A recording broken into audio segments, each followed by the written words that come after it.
She was driving down an empty, frozen road when something caught her eye. A dark figure among the trees. Her heart pounded as she realized what it was. A German shepherd, tied to a tree, covered in snow, barely moving. Who could do something this cruel? She slammed on the brakes, jumped out of the car, and ran toward the dog. But when she tried to free him, she realized the rope was frozen solid, digging into his skin. The dog was weak, his eyes lifeless. She had to act fast. But what she did next was shocking and changed everything. Sarah Mitchell gripped the steering wheel, her knuckles white from the cold. Even with the heater blasting, the icy wind creeping through the cracks of her car made her shiver. The thermometer on the dashboard flashed. Fortegrito 20 the green. The road stretched endlessly ahead, empty except for the occasional snow-covered tree, bending under the weight of the storm. She sighed, desperate to get home before the weather worsened. But then, something caught her eye. To the right, just past the line of trees, a dark figure stood out against the snow. Sarah's heart skipped a beat. She slowed the car, her breath fogging up the windshield. As the headlight swept over the figure, her stomach twisted. It wasn't a shadow. It was a dog. A German shepherd tied to a tree, barely moving, his body covered in snow. Sarah's pulse skyrocketed. She slammed the brakes and jumped out of the car, the freezing wind cutting through her coat like a knife. She didn't care. She sprinted toward the dog, her boots crunching against the frozen ground. Every second mattered. As she got closer, the full horror of the situation hit her like a punch to the chest. The German shepherd was motionless, his fur stiff with ice, his ribs visible beneath his matted coat. The rope around his neck was so tight and frozen that it looked like a noose. Sarah's breath caught in her throat. She dropped to her knees in the snow beside him. "Hey buddy, can you hear me?" The dog didn't move. She reached out, her fingers trembling, and pressed them gently against his side. A faint rise and fall. Was still alive. Sarah exhaled sharply, her hands shaking. She had to get him out of here. She grabbed the rope, pulling desperately. But it wouldn't budge. The ice had sealed it tight. It was as if someone had tied him up and left him to die. Her stomach twisted in anger. "Hold on, buddy," she whispered, her breath visible in the cold. Ere she ripped off her gloves, her fingers instantly burning from the rope. She tried to loosen the knot, but it was rock solid, frozen into the bark of the tree. Panic surged in her chest. The dog shuddered weakly, a faint whimper escaping his cracked, dry lips. His eyes were open now, but there was no fight left in them. Sarah felt her throat tighten. She couldn't let him die like this. She scanned the area frantically. She needed something, anything, to cut the rope. But then the dog did something unexpected. Even with barely any strength left, he lifted his head just an inch and looked at her. His eyes, hollow and dull, locked onto hers, and for the first time she saw it, the smallest flicker of hope. But Sarah had no idea what was still to come. The cold bit at Sarah's exposed fingers as she desperately clawed at the frozen rope. But it wouldn't budge. It was like trying to break a chain made of ice. The German shepherd lay completely still, his breath shallow and weak. His fur was stiff, with frost, his body barely responding to her touch. Sarah gritted her teeth. She didn't have time to hesitate. "Stay with me, buddy," she murmured, her voice trembling. Not just from the cold, but from fear. How long had he been out here? Her fingers burned from the freezing rope, but she didn't stop pulling at the knot. It was buried in ice, completely locked in place. She needed something sharp. Frantically, she looked around. Snow-covered branches, chunks of ice, nothing useful. Until her eyes landed on her car keys. It wasn't much, but it was all she had. She yanked them from her pocket and jammed the metal into the icy knot, twisting, scraping, anything to loosen it. The German shepherd whimpered softly, barely lifting his head. His body shuddered, but there was no fight left in him. Sarah's heart clenched. The thought hit her like a slap. If she didn't get him out of here now, he wouldn't make it. She twisted the key harder, her knuckles scraped raw from the ice. Finally, a crack. The ice splintered, breaking just enough for her to pull at the rope again, but it still wouldn't come loose. Tears burned behind her eyes as she let out a frustrated breath. Come on, come on. She wasn't giving up. Sarah pulled harder, using all the strength she had left. The rope burned against her palms, but she kept going, her arms shaking from the effort. Then a sudden snap. The knot gave way, the rope unraveled, falling from the dog's neck like a shackle breaking apart. Sarah barely had a second to react before the shepherd collapsed into the snow. Her heart stopped. For a terrifying moment, he didn't move. His body lay limp, his breathing almost non-existent. No, no, no. Come on, buddy, she gasped, quickly pulling off her coat and wrapping it around his fragile body. His fur was cold to the touch, his body barely holding on to life. She pressed her hand gently against his chest, feeling for movement. A faint rise and fall. He was alive, but just barely. Sarah's mind raced. She had freed him, but that wasn't enough. If she didn't get him warm now, he wasn't going to make it. She had no choice. Bending down, she wrapped her arms around the shepherd and lifted him. He was so light, too light for a dog his size. He let out a weak whimper as she cradled him against her body, trying to share her warmth. I got you, she whispered. I'm not letting you go. The freezing wind cut against her skin as she staggered back toward the car. She didn't know if she was already too late. She didn't know if he could hold on. But she did know one thing. She wasn't leaving him behind. Sarah barely felt the icy wind biting her skin as she staggered back to the car, clutching the limp German shepherd against her chest. His body was too light, too still. It was like carrying a sack of bones wrapped in frozen fur. His breathing was so faint she could barely feel it. Stay with me, buddy, she whispered, her voice shaking as she yanked the car door open and carefully laid him across the passenger seat. The cold air rushed inside, and for a terrifying second, she thought she felt him shudder one last time. Then, go still. Her breath caught in her throat. No, no, no. Her hands shook as she reached for his chest, pressing her palm against his ribs. A pause, then the faintest rise and fall. He was still alive, but she was losing him. Sarah jumped into the driver's seat, cranking the heater to full blast before gripping the wheel with numb fingers. She floored the gas.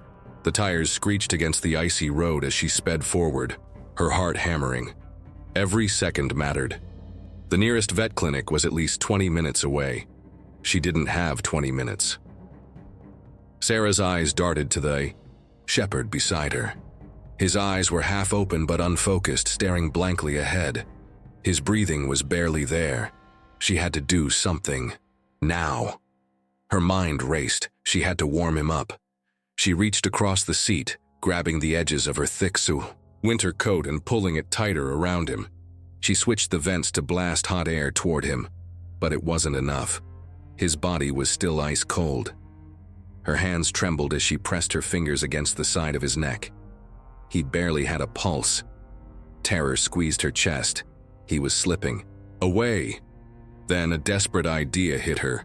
She yanked off her gloves and pressed her bare hands against his frozen ribs. The contact made her gasp. His skin was like ice, but she didn't pull away. She leaned over slightly, keeping one hand on the wheel and the other on his chest. Come on, buddy, she whispered. Stay with me. The car sped through the dark road, the headlights barely cutting through the freezing mist. Minutes passed. He didn't move. Sarah bit her lip so hard she tasted blood. Then a weak, raspy sound. Her eyes widened. She glanced down. The shepherd's nose twitched slightly. A faint, broken whimper escaped his throat. Sarah's breath hitched. That's it, she choked, out her heart pounding. She pressed her palm against his side again. His body was still too cold, but he was fighting. She wasn't going to let him lose. She slammed her foot on the gas, her car barreling through the icy road toward the vet clinic. She didn't care if she had to break every speed limit in town. She wasn't going to let him die. Sarah's car screeched to a stop in front of the vet clinic, tires skidding slightly on the icy pavement. The fluorescent emergency sign flickered against the dark night, casting a cold glow over the entrance. She barely threw the car into park before flinging the door open and rushing to the passenger seat. The German Shepherd wasn't moving. Her stomach dropped. "Hey, I need help," she yelled, her voice cracking as she wrapped her arms around the limp dog and pulled him into her chest. The cold bit at her exposed skin as she staggered toward the door. Her legs felt numb, her breath short, but she refused to stop. The clinic doors burst open and a woman in scrubs and a winter coat rushed out. "Bring him inside," she ordered, her eyes widening at the sight of the dog's fragile body. Sarah stumbled into the clinic, the warm air enveloping her. She didn't realize how cold she was until now, but she wasn't the one in danger. The vet tech directed her toward a treatment table, where another staff member was already preparing supplies. Sarah laid the shepherd down carefully. He didn't react. The machine next to the table beeped as the vet tech pressed a stethoscope against the dog's frail chest. The woman's face tightened. His breathing was shallow, too slow. His body was stiff from the cold. Sarah clenched her fists.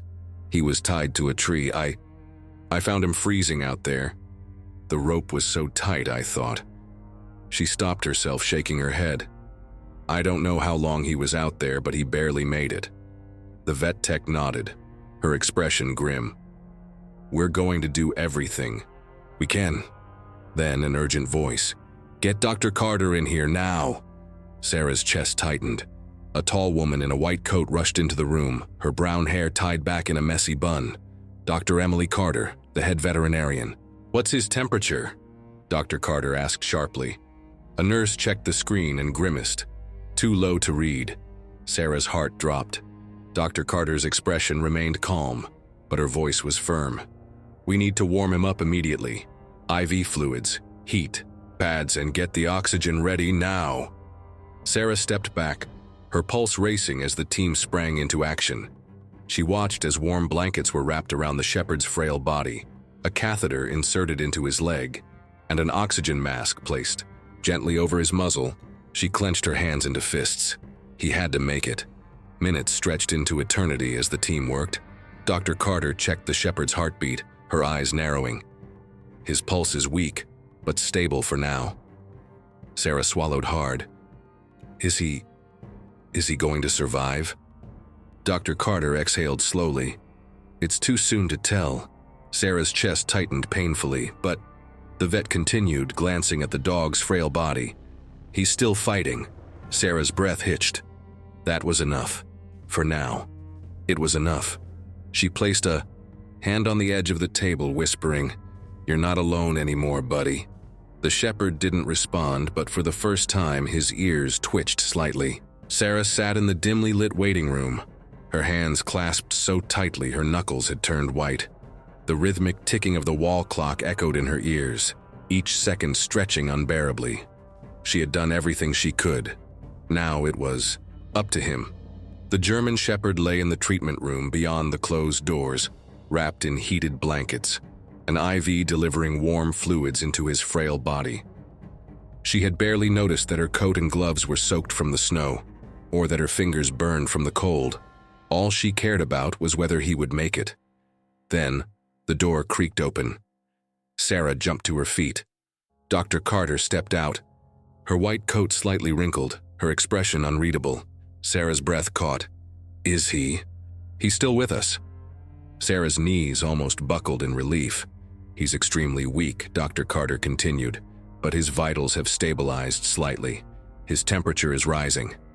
That's a good sign. Sarah let out a shaky breath. Can I see him? Dr. Carter hesitated for a moment before nodding. He's still unconscious, but I think he could use by his side. Sarah didn't waste a second. She followed the vet into the treatment room, her heart hammering. The shepherd lay motionless on the padded table, his frail body wrapped tightly in blankets. A small oxygen mask rested over his muzzle, and the soft beeping of the monitors filled the air. Sarah swallowed hard. He looked so fragile. She slowly approached, standing beside him. Hey, buddy, she whispered, her voice barely audible. The dog didn't move. Her chest tightened, a lump forming in her throat. What if she had been too late? But then a small flicker. His ear twitched. Sarah froze. Then his eyelids fluttered just slightly. She gasped softly, her fingers curling into the blanket beside him. "That's it. You're okay now." His breathing was still weak, but he was fighting. Dr. Carter stepped forward, her voice softer this time. "He needs time. His body is in shock, and he's extremely malnourished. We'll run tests to check for internal damage, but for now, the most important thing is that he's alive." Sarah nodded, her throat tight with emotion. She glanced at the shepherd's fragile body. Someone had done this to him. Someone had left him to die in the freezing cold, tied up and helpless. Her fingers instinctively brushed against the dog's matted fur. She had to find out who. Then Dr. Carter spoke again. "We checked for a microchip." Sarah's head snapped up. "And?" The vet hesitated. "He has one." Sarah's breath hitched. And then Dr. Carter looked at her, her expression unreadable. "The owner is someone local." Sarah's stomach dropped. Someone in this town had done this, and now she was going to find out who. Sarah's mind raced as she stared at Dr. Carter. A microchip. That meant this dog wasn't just some abandoned stray. Someone had owned him. Someone had left him to die. Her hands curled into fists. "Who does he belong to?" Dr. Carter hesitated, glancing at the unconscious shepherd wrapped in blankets. "Legally, I can't give out personal details without reporting it first," she said carefully. "But I can tell you this. His registered owner is from this town." Sarah felt a wave of anger boil beneath her exhaustion. She swallowed hard. "Do you know if they've reported him missing?" Dr. Carter exhaled sharply. "No." Sarah's breath hitched. "No report, no lost posters? Whoever owned him never wanted him back. Do you have a name?" she asked, her voice quieter now. Dr. Carter's lips pressed into a thin line before she finally nodded. "Yes." Sarah braced herself, and then she heard it, and her blood ran cold. She knew that name. It took a second to process. But when it hit hard. "No," she whispered. "That can't be right."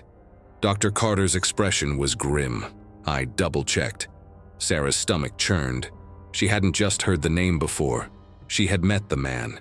He was a respected business owner in town, someone people trusted. And yet, he had left this dog to die. Her fingers trembled as she looked down at the shepherd, his frail body barely moving under the blankets. How could anyone do this to him? She swallowed the lump in her throat. "What happens now?" she asked. Dr. Carter crossed her arms.